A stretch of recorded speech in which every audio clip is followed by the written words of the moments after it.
Bonjour, c'est Fatima de la méthode Aime ta vie.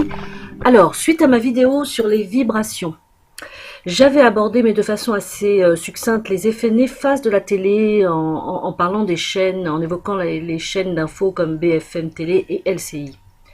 Alors aujourd'hui, sur cette vidéo qui sera un peu plus courte que les autres, j'avais envie de partager avec vous, mais avec plus de détails, pourquoi cette télévision peut se révéler source d'anxiété, de stress, de doute, de colère, de confusion mentale même, en un mot de faire baisser considérablement nos vibrations.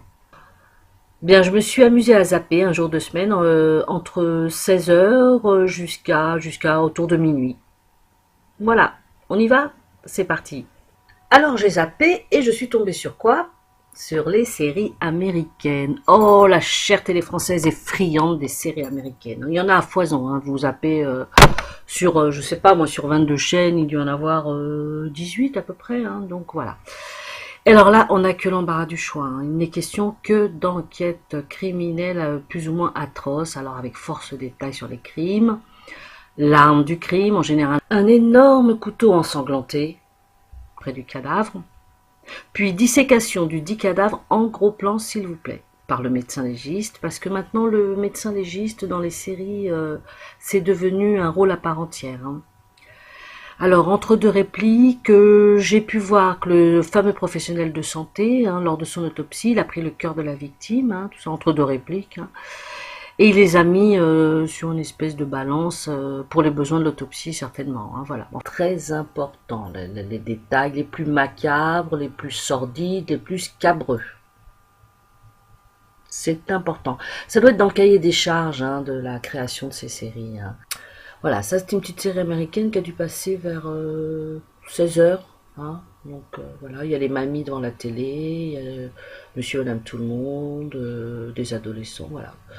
Bon, a priori c'est banal, ok, on continue. Et puis je me suis dit quand même, on est loin des Colombo et des Simenon, hein, où l'enquête quand même était menée par un flic plutôt calme, il n'avait pas son flingue au bout il s'était pas greffé le flingue au bout de la main, hein, il y avait d'ailleurs on voyait pas de flingue. Et l'histoire s'attachait davantage quand même à la psychologie des protagonistes, hein, plutôt qu'au litre de sang versé. Mais là, on a basculé vers le versant trash. Je continue mon zapping, et là, toujours des crimes, mais avec une variante. Ça, c'était dans la soirée. Fait divers, crime fait divers. Et oui, bien sûr, on n'arrête pas une affaire qui marche, hein. Mais là, c'est la vérité vraie. Alors, on a le droit au témoignage, au docu-fiction, avec toujours, si on peut nous glisser, un petit couteau ensanglanté, une corde, un flingue. Bon, franchement, on va pas gâcher son plaisir, hein. Voilà. Ça, mais c'était dans la vérité vraie. On n'est plus dans le... Mais c'est pareil, c'est toujours des meurtres, toujours, voilà. Je continue. Et là, chaîne info, comme je vous disais, avec bandelette en bas d'écran, bandelette au-dessus, puis je crois même qu'il y a une bandelette sur le côté, hein, de l'écran. Et puis le journaliste au milieu. Alors ça, moi je sais pas vous, mais pour favoriser ma dispersion mentale, j'ai pas trouvé mieux, hein, parce que je sais plus si je dois lire en bas, si je dois écouter le mec, si je dois regarder à droite, si je dois regarder à gauche. C'est quand même inquiétant, hein, parce que là, la concentration, elle se barre, hein. Et puis bon voilà, je continue, je m'arrête pas en si bon chemin. Là, c'est ce qu'on appelle le prime time, hein, 21 heures, hein, donc programme après les infos. Et alors là, je vois des parents totalement désemparés parce qu'ils sont martyrisés par les enfants. Accrochez-vous bien, par leurs enfants de 2 ans et 5 ans. Alors là, je pensais à ma grand-mère. Si elle voyait ça, je crois que ça la ferait pisser de rire, hein. Et heureusement, on voit une charmante dame avec des lunettes, un costume, on dirait un peu genre les gouvernantes dans les collèges anglais du 19e siècle, mais bon, plutôt sympathique, qui est là pour expliquer que poser un cadre à des petits n'a jamais traumatisé personne. Et oui, il faut reprendre tous les fondamentaux, hein, la situation est grave. Je continue. Là, je me retrouve avec une bande d'ados attardés dans une villa de rêve qui n'arrive pas à aligner 2 mots en français. Non seulement ils les alignent pas, mais ils crachent, hein, ils se crachent les uns les autres et ils s'insultent. Alors tous les noms d'oiseaux, des espèces de nénettes avec des seins mais gigantesques, du maquillage outrance, enfin. Là j'étais devant l'incarnation de la laideur. Ce sont des émissions qui sont suivies par nos jeunes, hein, donc à s'inquiéter. Alors là, je continue, mais c'était un peu plus tôt dans la soirée. Là, je crois que ça devait être 18h ou 17h.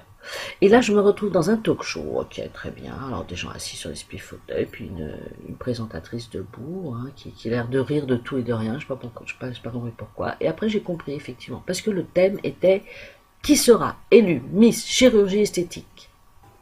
Non, non, je ne plaisante pas. C'est la télévision française en 2016. Évidemment, tout ça a été constamment entrecoupé de pages de publicité tellement longues que parfois j'en oubliais ce que j'étais en train de regarder. Et je vous fais grâce des clips limite pornographiques, clips qui passent en général vers 16h30, donc quand les enfants sortent de l'école. Hein. Donc des clips limite pornographiques où les femmes sont recluses au rang de poules sexy qui ne tortillent que des fesses. Voilà pour les nanas. Voilà, c'était un petit survol. Hein. Bon, il y a encore tellement de choses à dire sur la télévision. C'était vraiment quelque chose d'assez superficiel que je voulais vous montrer là et que vous connaissez d'ailleurs. Mais pour moi, ça me fait l'effet. C'est comme si tous les matins, je me prenais une piqûre, je sais pas, moi, d'un poison ou d'une drogue chimique. Pour moi, c'est exactement le même résultat.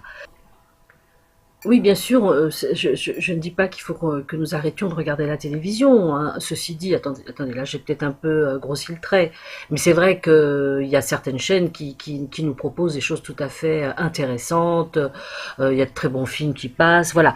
Non, j'ai un peu exagéré le truc, enfin si peu, quand même, si peu, j'ai si peu exagéré, mais je pense il faut regarder la télévision avec, en ayant conscience de tous ces paramètres, voilà. Hein. Là, j'en reviens aux vibrations. Quand on sait que le cerveau émet et reçoit des vibrations, et c'est ce qui crée notre fréquence vibratoire, c'est juste une petit signal, attention, attention, attention, voilà. Bon, ceci dit, continuons de regarder la télé, mais avec parcimonie, avec modération. Bon, bah les amis, je vous dis à la prochaine vidéo. Si, bien sûr, ça vous a plu, likez. Et puis, bien sûr, vous pouvez partager ces vidéos. Bon, alors n'oubliez pas, vous méritez, nous méritons le meilleur. Ciao, bye bye.